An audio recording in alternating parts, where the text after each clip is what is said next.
Hello everybody, Mark Martino here with Vabrato Real Estate, still sheltered in place in my messy office.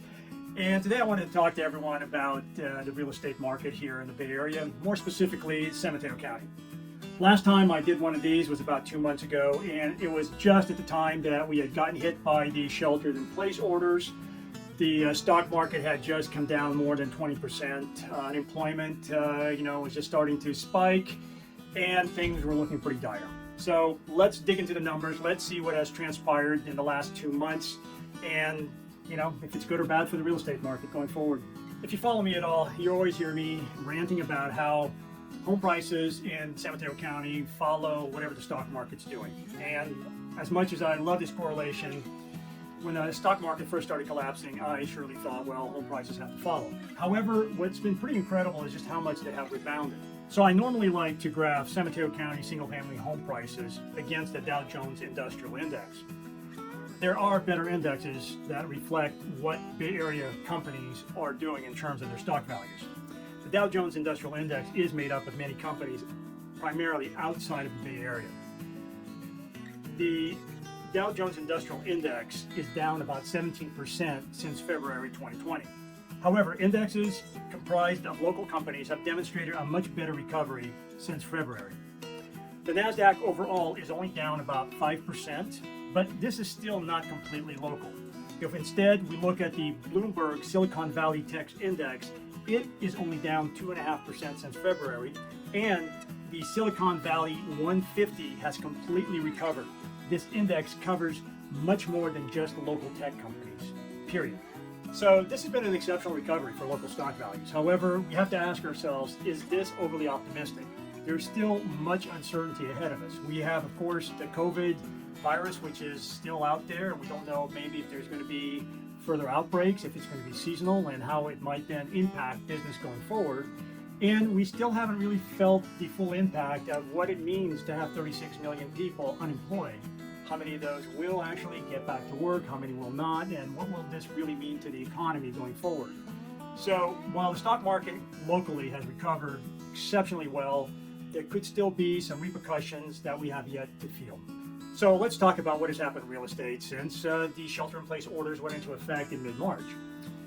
Although the real estate market kind of came to a screeching halt, there were still sales closing, and these really were closing at pre-COVID-19 prices. Now, these sales continued forward, but the explanation for at least initially the pre-COVID-19 prices was that these properties went into escrow, or at least went into contract prior to the shelter-in-place order, so it made sense that the prices would be the same hot seller market prices before the whole COVID shelter-in-place went into effect. But the thing that happened that was kind of odd is that the prices seem to have remained somewhat constant as time progressed. Now, initially, an explanation could have been, of course, that these were sort of pre-COVID-19 buyers. These were buyers that were already kind of committed to purchasing a property.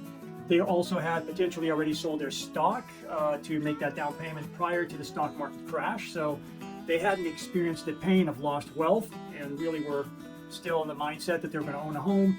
And potentially, since they were maybe competing for homes prior to COVID-19 hitting us, and that was a hot seller's market, they saw this as an opportunity, a chance to potentially buy something in a slightly slower market where they weren't competing with a ton of people and having to deal with that frenzy. So this at least seemed like a good explanation as to why prices continue to remain stable. However, this has remained unchanged. To this day, the prices still, for single-family homes in San Mateo County remain right around $1,000 per square foot of living space. And I will get into a little bit more why I think they remain there. This is far from a normal market.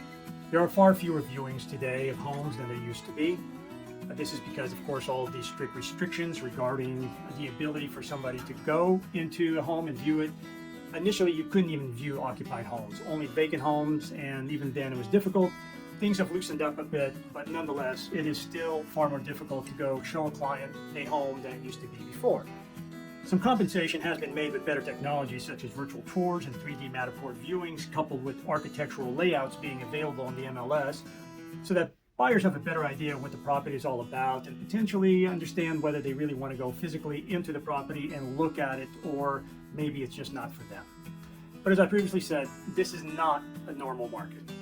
The number of single-family homes coming to market in San Mateo County for the past couple of months has been about 25 to 30% below normal. This has not created any supply-side issues because home purchases are at about 50% below the normal levels for this time of year. So despite there being fewer listings coming to market, the slower pace of purchases has actually allowed inventories to remain somewhat normal for this time of year. The big unknown here is whether there's going to be a big surge in inventory. I mean, when this shelter-in-place thing is removed, are there going to be a lot of sellers that are right now not bringing their homes to market, but intend to and suddenly will when that order is lifted? And then, of course, on the other side, will there be an equal amount of buyers coming to market to purchase those properties, or are we going to have a lopsided market with high inventories and potentially not a lot of demand at that point? That could, of course, impact home values here in San Mateo County. So now let's get back to home prices. As I mentioned before, home prices have remained relatively unchanged. They've been still bouncing around roughly $1,000 per square foot of living space here. And I'm talking about specifically single-family homes in San Mateo County. There are currently 300 single-family homes pending sale in San Mateo County. On average, these 300 homes have had their original list price lowered by 2.1%, and 19% of these 300 homes did do a price drop prior to having an offer accepted. Currently, there are 506 single-family homes active in San Mateo County. 17% of these have had price drops, also approximately by 2% from the original list price. So this market is showing some mild weakness because about a year ago, it was not unusual to see homes selling anywhere from about 3 to 8% above their original list price. Now we're talking that they're selling for about 2% below the list. Furthermore, you're also not hearing about a huge number of multiple offers. Most homes are selling with one, maybe 1 to 3 offers if there are multiple offers, but the days of 5, 10, 20, 30 offers just seem to be behind us at this point. So where are home prices headed from here? I honestly don't think anybody knows, because while the stock values for local companies have really almost just completely recovered from the COVID-19 events, there's still much uncertainty there. We could have, again, another outbreak, or certainly, seeing what the outcome is of having 36 million people unemployed, or even what's happened with other economies throughout different places in the world. The second big unknown is really how does this market kind of rebalance itself?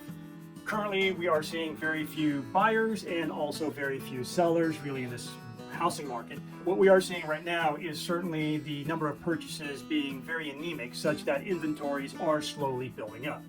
If we continue at this pace with the low demand, there's a possibility that we could start seeing higher inventories than are seasonally normal.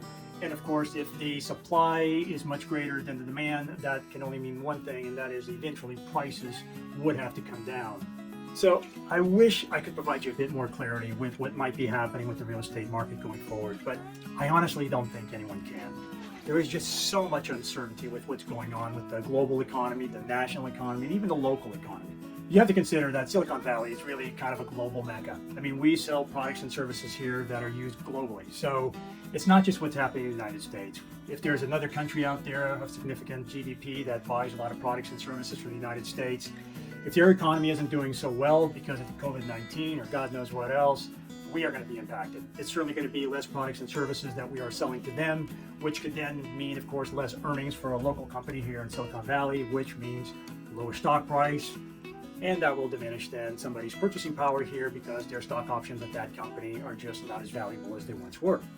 So I have to say, again, I've been surprised at how resilient home prices have remained. I was also surprised just how well the stock values for local companies have bounced back since the February collapse. But I still think there's more chance for downside than upside. And of course, I'm talking about the economy, which can still be impacted, not just by COVID-19, but we have 36 million people out of work. How that in the end washes out, how many actually are going to be able to go back and be gainfully employed versus the ones that can't, and how does that then impact our GDP, which again could affect, the number of people buying products and services that are sold by Silicon Valley companies, yada, yada, yada, translates into potentially lower home prices. I don't know. There's just still so many moving parts. This whole thing right now still seems so fragile to me that I do think there's more of a chance for some downside to home prices going forward than a potential for upside in home values.